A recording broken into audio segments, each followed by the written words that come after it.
And he joins us live right now from a very hot Las Vegas to discuss the Wildcats' most interesting offseason acquisition. Glenn? Hey, David. Yeah, I think 109 is the temperature right now. But let's talk about some Wildcat football. If you were watching our 6 p.m. newscast, you know that we discussed how Chris Klieman and the Wildcats plan to use both Dylan Edwards and DJ Giddens as running backs. But I want to talk about how Edwards ended up in Manhattan.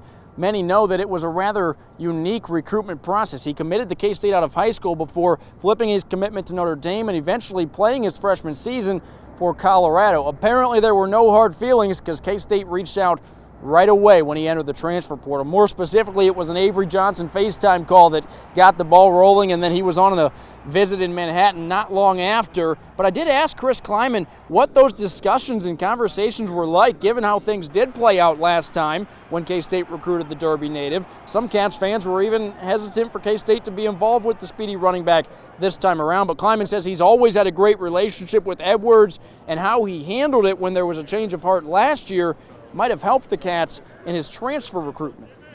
When he chose to go to another school, he called me, we had a conversation, and I wished him the best because I'm a dad and a husband too, and I want what's best for kids. But I also knew that if it didn't work out, he would consider us by how our relationship had gone and how I treated him when he did choose us. I could have told him he was making the dumbest mistake of his life and why in the heck would he do that to me and stuff. Then he wouldn't be still coming back to K-State. But it's interesting, we lost 4 really good. Klieman says he was the first coach to call Edwards, not an assistant or a recruiting coordinator. He wanted to let him know just how high of a priority he was for K-State.